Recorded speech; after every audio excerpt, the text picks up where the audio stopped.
enough so that we convinced her to room with us our junior year. Deanna and I started to become true besties when we lived at 1238. Shout out Naveed, wherever he is, yes. And your parents were renting your childhood home to some college students. Deanna was always a supportive and level-headed member of 1238. When I was studying by reading nursing test questions out loud, Deanna would jokingly try to answer, often getting the question right, and then listen attentively while I attempted to explain why the answer was correct. She was a teacher in the making before she even knew it herself and changed her major, using the teaching method on me.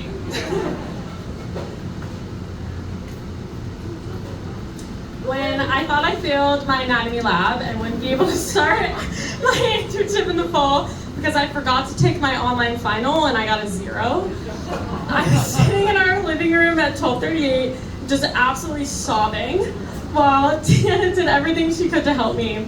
She tried to keep me calm and started listing every possible thing I could do and even crafted an email to my TA for me.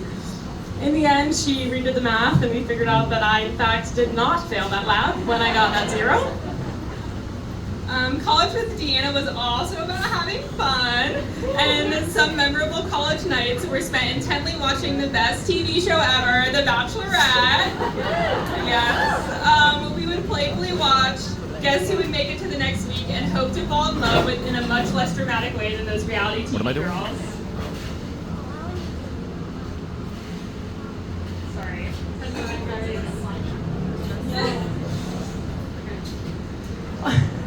While Brennan and Deanna's relationship was nothing like those on The Bachelorette, we were all waiting, especially Deanna, for Brennan to find the right reasons to make their relationship official.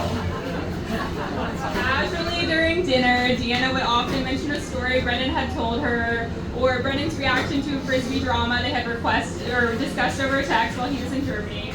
In response, Sara and I would share a look that expressed our intrigue toward their frequent check-ins, and wonder if it meant they were anything more than friends.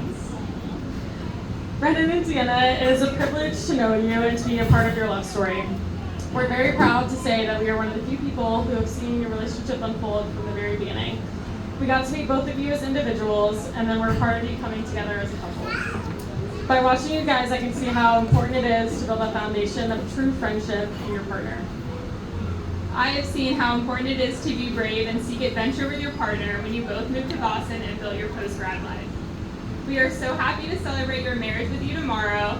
I will leave you with a piece of advice from someone who's been married for just over a year. I have always thought it important to never change for someone else.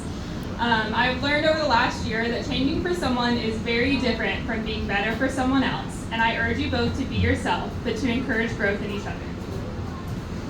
Also, as your unmarried and perpetually single friend, I would like to leave you both with a piece of advice.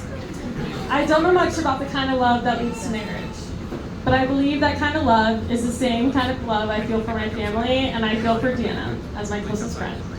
I know that it thrives on connection and effort, so I encourage you both to be present during the ordinary days and to always seek to learn more about your partner.